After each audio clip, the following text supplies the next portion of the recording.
Y obviamente para nosotros es un tiempo de estar en familia, es un tiempo de nosotros reunirnos. Para otros es un tiempo de compras, para otros es aquel tiempo del año donde por fin pueden comprar lo que ellos tanto desean, lo que ellos tantos anhelan. Para otros el tiempo de la Navidad es un tiempo de descansar, de salir de vacaciones, de ir a muchos lugares, etc. Pero el mundo, hermanos, en medio de tantas celebraciones, no entienden realmente el propósito inicial y original de la Navidad. Por eso en la mañana de hoy, hermanos, estaremos nosotros meditando en el verdadero propósito de la Navidad, que es en sí mismo la encarnación de Cristo. Esa es realmente la Navidad. Cuando la gente habla de Navidad debe recordar que estamos hablando acerca de la encarnación de la segunda persona de la Trinidad, del Hijo de Dios. Ahora, ¿por qué esta encarnación? Bueno, hermanos, si ustedes conocen un poco de la historia del Antiguo Testamento, Dios había prometido al pueblo de Israel, aún desde el tiempo antiguo, que les daría un Salvador. El pueblo de Israel sería salvo a través de un hombre, y este hombre vendría a ser un profeta entre ellos, y su pueblo debía oírlo, como dice ahí Deuteronomio 18, 18 y 19. Dios le promete a Israel, Dios le promete a este pueblo un profeta, como dentro de sus hermanos como Moisés. Entonces este es, hermanos, el contexto. Dios había prometido mostrar su gloria para con los hombres. Dios había prometido que por medio de un hombre Él traería una grandiosa salvación. Si nosotros vemos en el Antiguo Testamento, hermanos, Dios siempre había utilizado hombres para librar a su pueblo. Cuando nosotros leemos el libro de Jueces, encontramos a diferentes hombres y aún también mujeres que Dios utilizó para librar a su pueblo de la opresión de los enemigos. Vemos nosotros la figura de los reyes en el Antiguo Testamento, como David, como a Salomón, y vemos esta figura de rey que tenía una función principal, entre otras, única, de cuidar y preservar y salvar al pueblo de la opresión y de los ataques enemigos. Dios de muchas maneras había salvado al pueblo de Israel en la antigüedad. Dios había salvado a través de David, a través de Gedeón, a través de Sansón, a través de los jueces, a través del profeta Samuel. Había librado al pueblo de grandes catástrofes, había librado al pueblo de la opresión de otros pueblos, de los pueblos vecinos, y Dios siempre ha mostrado su salvación para este pueblo escogido, para el pueblo de Israel. Entonces, Dios en la antigüedad había hecho un pacto con ellos de que les había de salvar. Dios había hecho un pacto con ellos, pero esta salvación en el Nuevo Testamento o en esta nueva dispensación no se mostraría ya más enviando a un juez, enviando a un líder político, sino que este Salvador sería un Salvador distinto. Sería un Salvador que les salvaría, valga la redundancia, a ellos de un peligro mucho mayor y mucho más silencioso y mucho más nefasto. Este Salvador les salvaría a ellos, no de enemigos exteriores, no de invasores externos, no de los romanos, no de los griegos, sino que les salvaría a ellos de su propia rebelión, de su propio pecado. Algo mucho peor que la invasión de otro pueblo. ¿Y por qué el pecado, hermanos? Porque la peor miseria del ser humano es su pecado, como veremos aquí a continuación. Dios es fiel a su pacto. Dios había prometido salvación para este pueblo, y el Evangelio de Mateo es aquel Evangelio, como lo estamos viendo en el Sermón del Monte, que muestra la entrada de este rey. Vemos a Jesús como aquel rey diferente a otros reyes de la tierra. Muchos reyes de la tierra nacieron en palacios, muchos nacieron en cuna de oro, muchos de ellos son herederos de grandes fortunas y de grandes nombres. Pero este rey es un rey diferente. Este rey, el rey de todo el universo, el dueño de todo lo que existe, nace en un pesebre, nace en un lugar que es destinado para los animales, que es destinado para el ganado. Este rey es un rey humilde, es un rey diferente a cualquier otro rey. Y vamos a ver nuestro pasaje en dos sencillos puntos en esta mañana. En primer lugar veremos la iniciativa divina. La iniciativa divina. Y en segundo lugar veremos la salvación divina. En primer lugar vamos a ver cómo Dios, por iniciativa propia, decidió salvar a los hombres. ¿Y por qué salvación? ¿Por qué nosotros hablamos de salvación siempre en la iglesia? Porque todo el tiempo estamos recordando siempre de salvación y siempre hablamos de salvación. Bueno, para poder nosotros hablar de salvación, hermanos, debemos recordar la razón de esa salvación. ¿Por qué Dios debe salvar al ser humano? Y para eso debemos remontarnos, obviamente, al huerto del Edén. En aquel lugar en aquel huerto, en aquel sitio donde el ser humano cayó en pecado, donde el ser humano desobedeció a Dios por su propia decisión, por su propia cuenta.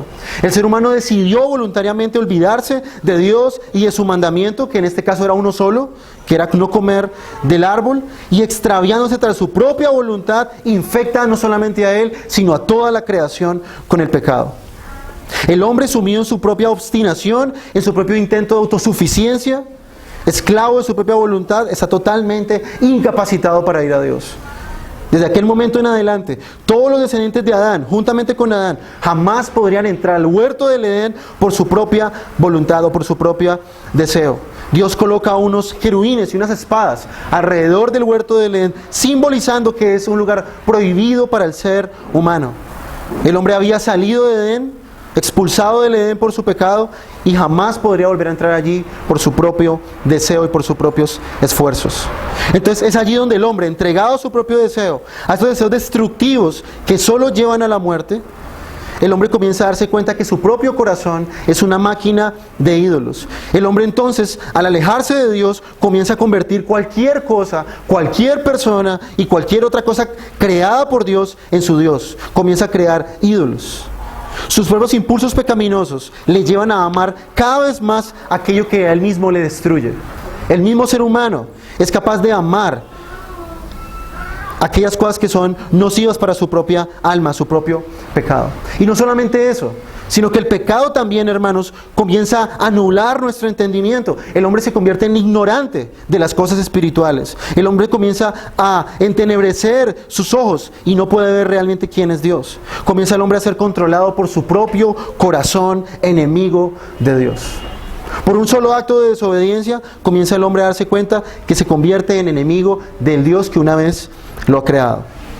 Y es en este cuadro lamentable, hermanos, que Dios, por su mera gracia, por su propia voluntad, sin que nadie hiciera nada para moverlo a Él, decidió salvar a los hombres. Dios nos vio en ese terrible estado caído y de pecado, y movido por un amor incondicional, Dios decidió salvar a los hombres. Y cuando hablamos de incondicional, muchas personas, y últimamente lo he visto, tienen un mal concepto de incondicional. La mayoría de la gente piensa que incondicional es aquel acto que Dios hace de amarnos sin esperar nada a cambio. Y aunque este concepto puede sonar muy lindo a los oídos del mundo, no es el concepto bíblico de amor. Cuando nosotros hablamos de un amor incondicional, se refiere a que no hay una sola condición que nosotros podamos llenar para poder ganarnos el amor de Dios. Dios nos ve en este terrible estado de pecado y Él mismo es movido por su propio corazón, por su propio deseo voluntario, unilateral. Él decide amarnos. Dios toma la iniciativa de salvar a los hombres, una iniciativa soberana. Nadie le pide jamás a Dios por propia iniciativa que le salve. Nadie puede presionar a Dios o cambiar a Dios o provocar que Dios salve a los hombres. Es este Dios trino, único, revelado en las Escrituras, que decide por su propia voluntad salvar a los hombres pecadores. Mire lo que dice Pablo en Efesios 2, del 4 al 6, recordándole esta verdad a los efesios. Pero Dios, que es rico en misericordia, por su gran amor con que nos amó, aun estando nosotros muertos en pecado, nos dio vida juntamente con Cristo. Por gracia sois salvos, y juntamente con Él nos resucitó, y asimismo nos hizo sentar en los lugares celestiales con Cristo Jesús. Noten ustedes aquí en el texto, hermanos, este Dios, dice Pablo ahí, es rico en misericordia. Dios, lleno en su misericordia, lleno de amor, movido en este amor único por los hombres, aún estando, dice Pablo ahí, nosotros muertos en pecados, aún nosotros siendo enemigos de Dios en nuestra mente y en nuestro corazón, aún nosotros odiando a este Dios bueno y santo, dice Pablo, nos dio vida juntamente con Cristo. Ahora recordemos ahí la resurrección de Cristo. Cristo asimismo también estuvo muerto físicamente 3 días en una tumba. Y Dios y Él y el Espíritu Santo, la Trinidad completa, orquestan este acto maravilloso de la resurrección como una muestra, como una sombra de lo que Dios hace en la vida del pecador. Dios nos resucita, dice Pablo ahí, y juntamente con Él nos resucitó, asimismo nos hizo sentar en los lugares celestiales con Cristo Jesús. Noten ustedes ahí la analogía de la resurrección y la ascensión. Todo verdadero creyente ha sido resucitado de su pecado y ha sido traído a Cristo. Y ahora, aunque no físicamente, pero sí espiritualmente, está sentado con Cristo a la diestra de Dios. Y para los que han venido los jueves y han estudiado con nosotros la doctrina de la cristología, la diestra de Dios o la derecha de Dios, como dice Salmo 16, muestra la complacencia de Dios. Cuando Dios dice que se hacen a su diestra o alguien se sienta a su diestra, da a entender la total aceptación y el placer de Dios por estas personas. Ustedes recuerdan en Mateo 24, el día del juicio, ¿qué es lo que le dice a aquellos que son salvos? Venid, benditos de mi Padre, a la diestra, a la derecha. Son de mi complacencia. Entonces, desde tiempos antiguos, Dios ya había dicho por medio de los profetas que vendría un gran acontecimiento que será el punto central de toda la historia de la redención. Dios no simplemente le nació salvarnos, sino que Dios orquestó todo un plan desde el mismo inicio, desde Génesis hasta Apocalipsis, un plan que nadie en todo el universo jamás pudo haberse inventado. Ya Dios no salvaría más a su pueblo a través de grandes proezas. Ya Dios no partiría el mar en dos para sacarlos de Egipto. Ya Dios no haría descender maná del cielo para sustentarlos. Ya Dios no usaría los vellocinos, no usaría como con Gedeón, no usaría la fuerza de Sansón, sino que Él usaría uno mucho mayor que todos ellos para salvarlos. Ya no haría grandes milagros para salvarlos. Ahora el más grande milagro sucedería, hermanos. La mayor muestra de la gloria y el poder está a punto de verse en un pequeño pueblo de Israel. Este pequeño pueblo, hermanos, sería testigo de la mayor muestra de amor de Dios hacia los hombres. ¿Cuál sería esta mayor muestra? Dios mismo vendría tomando forma de hombre a salvar a los suyos. En el Antiguo Testamento envía a hombres, envía a jueces, envía a reyes. Pero Dios ahora mismo se toma la molestia de Él mismo hacerse un hombre, encarnarse y habitar entre nosotros y ser como uno de nosotros. Ahora, ¿pudo haber Jesús venido ya como un adulto? Yo no sé cuántos de ustedes han visto la película de Terminator. Y hay una escena donde aparece rayos y empieza a hacer mucho viento y aparece Terminator ahí como un adulto. Y Él viene del futuro y aparece como un adulto. ¿Podía Jesús haber venido ya como un adulto? Claro que sí, Él lo pudo haber hecho. Para Dios no hay nada imposible. Pero Él tiene la necesidad de identificarse con nosotros desde la infancia. Jesús tenía que obedecer, hermanos, lo que ustedes y yo no podemos obedecer. Él sufre todas las tentaciones que nosotros podemos sufrir. Él se afronta a todos los problemas que nosotros podemos tener, como humano podemos tener, y Él sufre las mismas debilidades que todo ser humano puede sentir. ¿Y para qué esto, hermanos? Porque no solamente viene a salvarnos del pecado, sino también viene a compadecerse de nosotros. Es este entonces, hermanos, el rey de los judíos. Pero este rey no es como cualquier rey. Este rey, en vez de pedirle a sus súbditos que vayan y peleen por él, como el caso de David, este rey viene él mismo y pelea por ellos. Cuando ustedes ven la historia de David y Goliat, tan tergiversada en tantos lugares, donde se utiliza para hablar de los supuestos gigantes, entre comillas, torcido, pierde su total sentido al hablar así. Pero cuando vemos en esta historia del rey David, y podemos decir que es la personificación de Cristo mismo, podemos nosotros decir también que el pueblo temeroso somos nosotros, que Goliat es el mismo pecado, es el mismo Satanás, y David es Cristo. ¿Y cómo enfrenta David a Goliat? En aparente debilidad. Viene David como un niño, viene David como un joven, solamente con una piedra, delante de un hombre que es un experto en guerra. ¿Y qué hace David? En aparente debilidad y delante de la burla del mismo pueblo, lanza una piedra, se la pega enfrente en la cabeza a este gigante y lo mata. De la manera más increíble, este futuro rey David, en aparente debilidad, hace algo que el pueblo temeroso no puede hacer, y es matar al gigante. Cristo viene y se hace como uno de nosotros en aparente debilidad para enfrentarse a este gigante y vencerlo. Y a nombre de todo el pueblo gana el favor y vence a este otro pueblo de los filisteos. Este es, hermanos, el rey de los judíos. Esta es la razón por la cual el rey más humilde de todo el universo viene y se hace un hombre. En vez de estar en un palacio, nace en un mesón. Esa es la razón. Y este niño, hermanos, que ustedes ven, es Dios mismo, el Dios todopoderoso, que está sentado en el trono. Jehová mismo, que ustedes ven en Isaías 6, tomó forma de niño en Belén, haciéndose frágil a los ojos del mundo. Pero aunque es frágil, Él es el gran Salvador prometido a Israel. Jesús se hace hombre, hermanos, para que nosotros podamos ser partícipes también de su naturaleza divina. Él nació como hombre, para que nosotros podamos nacer del Espíritu. Él es el verdadero Israel. Él vendría a hacer lo que el Israel nacional no pudo hacer. Él viene a obedecer en un desierto. Él viene a hacer lo que Israel falló. Él viene a hacer lo que Adán no pudo hacer. Él viene a gobernar de la manera en que David no pudo gobernar. Él viene a tener la sabiduría que Salomón no pudo utilizar, o que tuvo, pero no utilizó de una forma correcta. Este niño, hermanos, vendría a ser el segundo Adán y a proveer de vida eterna a su pueblo. Como dice ahí Isaías 7:14. Por tanto, el Señor mismo os dará señal. He aquí que la Virgen concebirá y dará a luz un hijo y llamará su nombre Emmanuel. Noten ustedes ahí, hermanos, qué precioso nombre es este. Dios mismo habitando entre los hombres.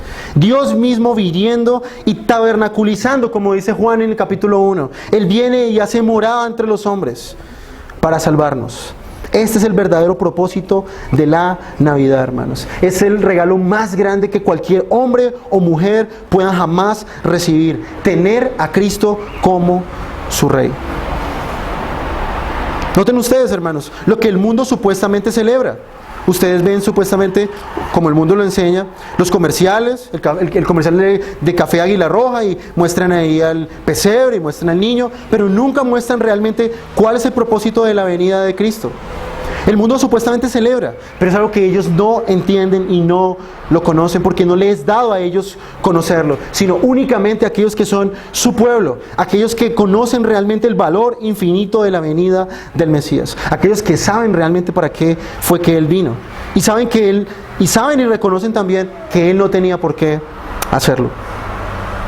Ahora, no es nada más y nada menos que la encarnación del Hijo eterno de Dios, humillándose en carne, viniendo en sangre y carne con un propósito divino, nacido de la voluntad soberana de Dios para asegurar y para dar salvación a su pueblo a través de su sufrimiento. Este niño nació, hermanos, para sufrir.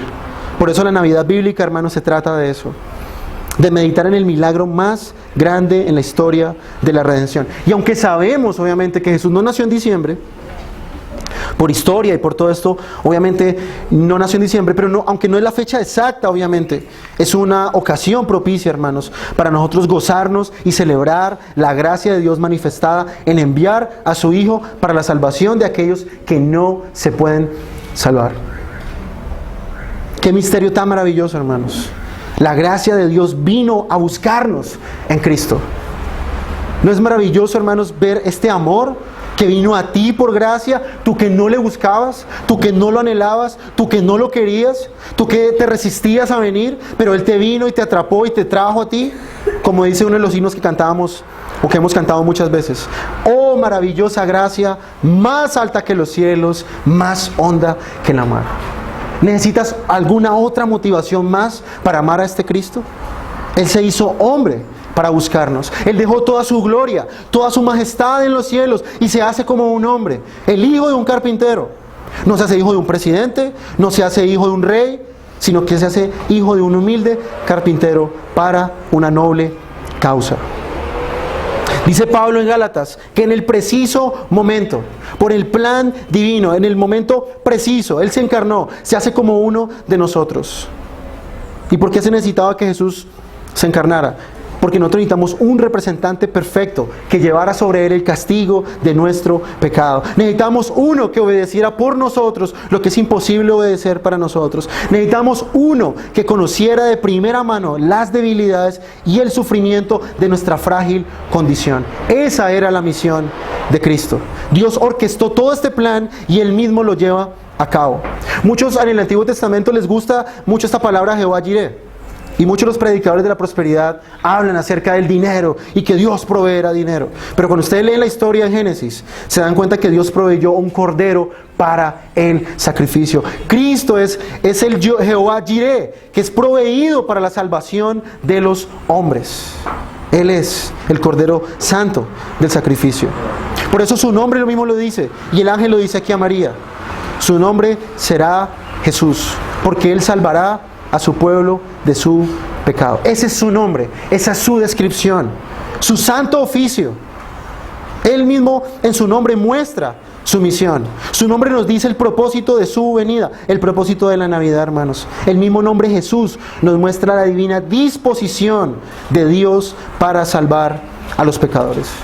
Por eso, hermanos, no se olviden jamás, Dios se deleita en salvar. Él vendría a buscar lo que se había perdido.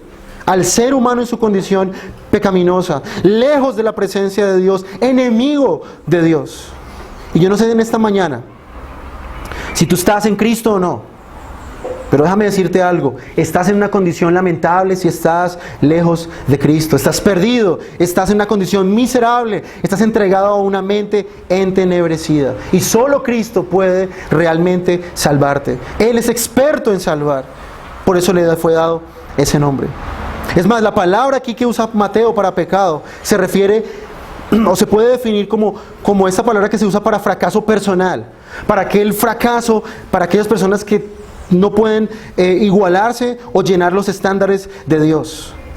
La palabra pecado que utiliza aquí Mateo es una palabra que se usa para hablar de quebrantamiento de los principios morales de Dios o separarse voluntariamente de Dios. Por eso, hermanos, Dios no envió a un economista, porque nuestro problema no es de dinero. Dios no mandó a un psicólogo, porque es que nuestro problema no es un problema emocional. Él no nos envió, hermanos, a un banquero para salvarnos de la pobreza, hermanos. Él nos envió a un Salvador, porque necesitamos ser salvos del pecado. ¿Estás agobiado por el pecado aquí en esta mañana? Cristo vino a salvar personas como tú.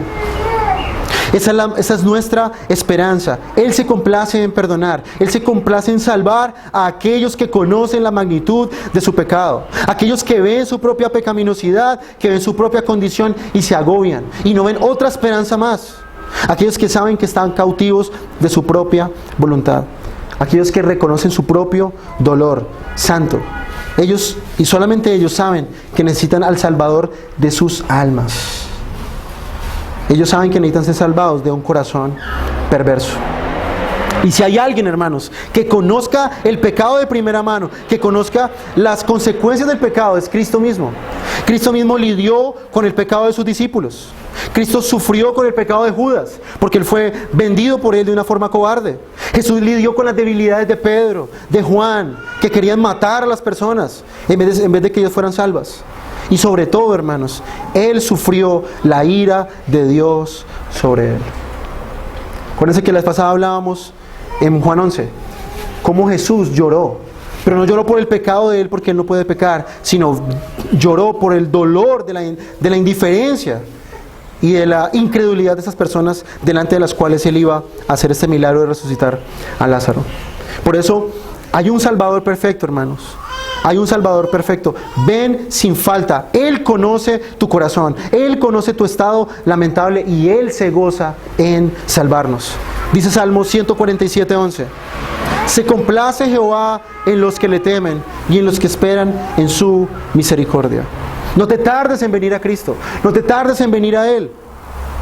Entiende el propósito de la encarnación. Entiende el propósito de la Navidad. Que esta Navidad no sea solamente un tiempo para pasar un rato con tu familia solamente, para tener charlas amenas, para comer mucho, sino que podamos nosotros meditar en este tremendo milagro que Dios ha hecho a favor de su pueblo.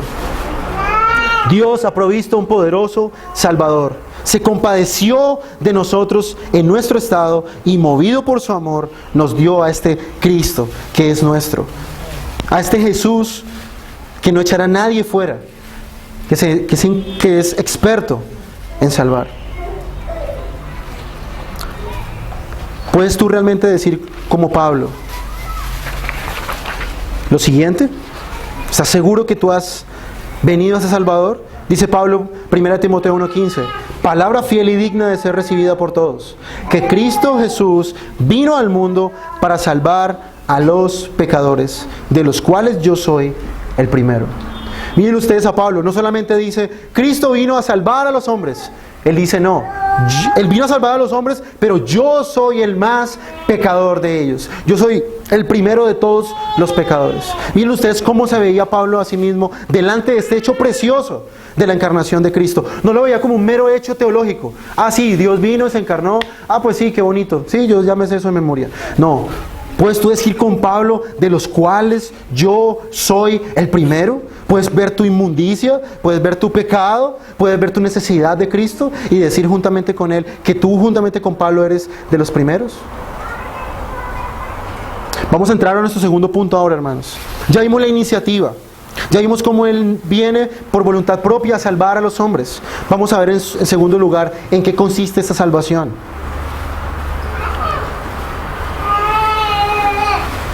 Y yo quiero hacerte una pregunta, y dependiendo cómo tú la contestes, así mismo estará o verás el estado de tu alma. ¿Cuál es la mayor necesidad del ser humano? Dependiendo cómo tú contestes esta pregunta, dirá mucho de ti. Según las Escrituras, hermanos, la mayor necesidad del ser humano no es ser feliz. La mayor necesidad del ser humano no es tener mucho dinero. Y ni siquiera la mayor necesidad del ser humano es sentirse amado. Esto no se trata de un problema de autoestima, hermanos. Yo puedo conseguir todas estas cosas. Yo puedo conseguir una aparente felicidad. Yo puedo conseguir un aparente dinero. Yo puedo conseguir un aparente amor. Y ser tan miserable como cualquier ser humano. ¿Sabes por qué te hago esta pregunta? Porque no somos nosotros los seres humanos los que definimos nuestra mayor necesidad. No eres tú el que dices, bueno, yo creo que lo que más necesito en mi vida es esto. Lo que más necesito yo en mi vida es aquello. Amigo que estás aquí, hermano, nuestro corazón es engañoso. No puede mostrarnos realmente lo que somos. Nuestra naturaleza caída va tras las cosas de este mundo. Nuestra naturaleza caída busca satisfacerse en lo que está aquí, en lo temporal, en lo creado por Dios. Solo Dios por su gracia nos muestra nuestra verdadera y primordial necesidad, y es la de ser salvados de nuestro pecado, de nuestra condición. La mayor necesidad que tú puedes tener en esta mañana, mi amigo y mi amiga que está sin Cristo, es de ser reconciliado con Dios. ¿De qué sirven todos tus bienes? ¿De qué sirve toda tu familia si tú llegas a morir y despertarías en el infierno? ¿De qué serviría todas las cosas que tú tienes ahora y tú murieras? Estarías lejos de la presencia amorosa de Dios y te enfrentarías con la ira de Dios. Por eso tu mayor necesidad es ser librado de la ira de Dios que está sobre tu cabeza. La mayor necesidad del ser humano es ser libre para poder amar a Dios con todo su corazón. Esto es realmente la salvación, hermanos. Por eso es que Dios vio a este mundo sin esperanza, Dios vio a este mundo sin rumbo, ahogándose en su pecado, y Él envió en una misión especial a su Hijo. Muchos dicen ahora que Cristo vino para hacernos ricos. Muchos dicen que Jesús vino para hacernos felices, que Cristo vino para salvarnos de la pobreza, de la tristeza, de la ruina. Pero este texto, hermano, nos dice que Cristo viene a salvarnos del pecado. ¿Qué es el pecado, hermanos, comparado con la ruina? ¿Qué es el pecado comparado, hermano, con la pobreza? ¿Qué es el pecado comparado con los dolores de este mundo? ¿Qué es el pecado comparado con la tristeza de este mundo? 1000 veces peor. Hoy todo el mundo enseña un evangelio que salva de todo menos del pecado. Un evangelio centrado en el hombre. Pero ustedes ven en este texto, es un evangelio cristocéntrico. Todo gira alrededor de Cristo, Él y nada más. Por otro lado, también existe un evangelio legalista que enseña que debemos ser salvos por obras. Y si yo hago tantas cosas, soy salvo. Y si yo hago tal otra cosa, soy salvo. Todo al final de cuentas se centra únicamente en mí. Pero el evangelio cristocéntrico, el bendito evangelio de Cristo, nos llama a poner toda nuestra confianza, no en nosotros, no en mis esfuerzos, no en lo que yo soy, sino únicamente en Cristo. Y para terminar, digo que este mensaje no iba a ser muy largo. Vamos a ver 3 aspectos aquí dentro de este punto, de lo que Cristo nos salva. Vamos a ver, todos hablan de salvación, pero no saben de qué son salvos. En primer lugar, Cristo vino a salvarnos del castigo del pecado. Cristo vino a quitar de nosotros, de sobre nosotros, la ira de Dios que nos es contraria. Si tú estás lejos de Cristo y tú quebrantas todos los días los mandamientos de Dios, lo único que te espera sobre ti, lo único que debes esperar de Dios es su ira santa. Cuando yo violo los mandamientos de Dios, rompo los mandamientos de Dios, lo único que me queda es esperar y aguardar el castigo de Dios sobre mí. Y Cristo, a través del sacrificio en la cruz, tomó sobre sí el castigo que el pueblo de Dios merecía por su pecado. Toda la ley que el pueblo de Dios había quebrantado, y todo esto que los convertía a ellos en reos de muerte, culpables de su pecado y sin excusa delante de Dios, toda esta ira, hermanos, que produjo nuestro pecado, cayó sobre el Hijo de Dios. Por eso Juan dice que Él es nuestra propiciación. Él hace a Dios propicio. Él cambia la ira de Dios por el favor de Dios. La sangre del Cordero hace propicio a Dios hacia nosotros. La ira del Cordero, hermanos, cambia la ira de Dios y la transforma en el favor de Dios. Dice Gálatas 3:13 al 14. Cristo nos redimió de la maldición de la ley, hecho por nosotros maldición, porque está escrito: maldito todo el que es colgado en un madero, para que en Cristo Jesús la bendición de Abraham alcanzase a los gentiles, a fin de que por la fe recibiésemos la promesa del Espíritu. Noten ustedes ahí el contraste, hermanos. Por un lado la maldición de la ley y por el otro lado la bendición de Abraham. ¿Cuál es la bendición de Abraham, hermanos? No es la bendición que enseña una iglesia por ahí, que cuenta las estrellas y tu iglesia será tan grande como las estrellas, cuéntalas. No, hermanos.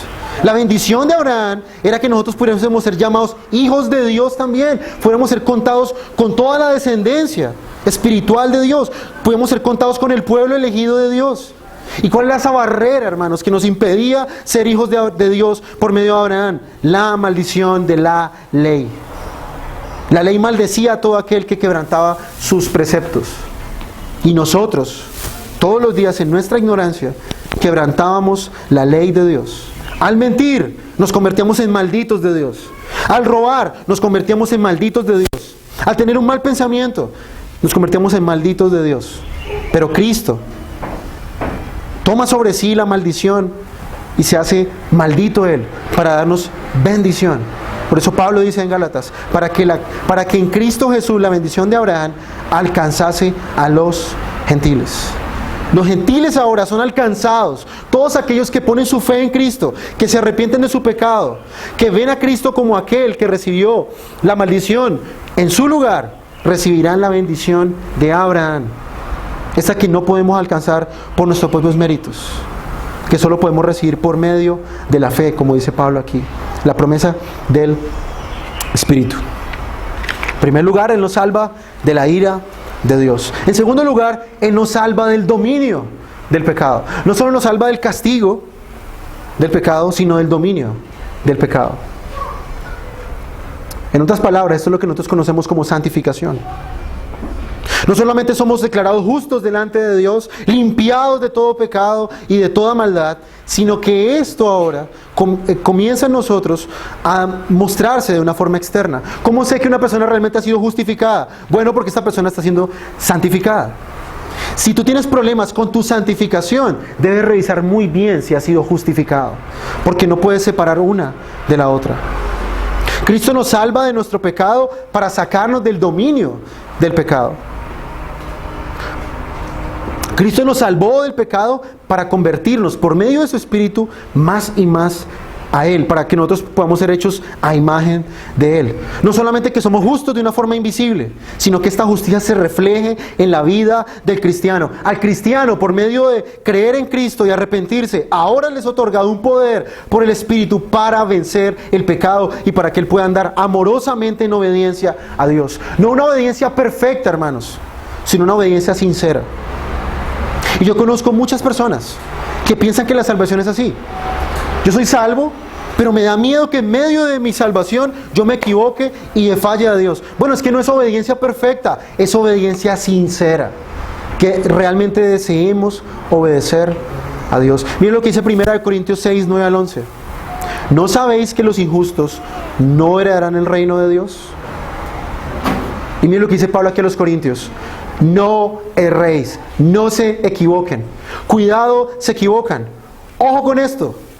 Ni los fornicarios, ni los idólatras, ni los adúlteros, ni los afeminados, ni los que se echan con varones, ni los ladrones, ni los avaros, ni los borrachos, ni los maldicientes, ni los estafadores heredarán el reino de Dios. Y estos erais algunos. Pablo primero establece cuál es el estándar de Dios. Y él dice, ninguno de estos podrá heredarlo. Pero luego Pablo les dice ahí más abajo, y esto erais algunos, mas ya habéis sido lavados, ya habéis sido santificados, ya habéis sido justificados en el nombre del Señor Jesús y por el Espíritu de nuestro Dios. Noten ustedes ahí, hermanos, no se